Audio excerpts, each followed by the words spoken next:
ഇത് മതി. ഇത് വെച്ച് അടിപൊളി സൂപ്പർ. അതേപോലത്തെ മീൻ മേടിക്കാൻ പോവാം. അടിപൊളി ബ്രാലിനെ പിടിക്കാൻ പോവാ. അമ്മ തിരിച്ചെന്നെ നോക്കിയപ്പോ ഇപ്പൊ ബ്രാലി വരുമ്മ.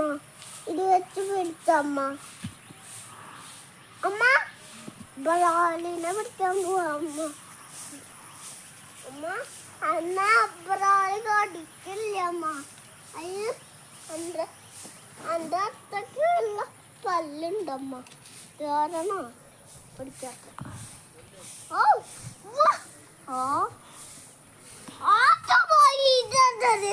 എന്തൊരു കട്ട. വീണ്ടും മീൻ വരുന്നു. മീൻ വരട്ടെ ചേട്ടാ. എൻ്റെ മീൻ കണ്ട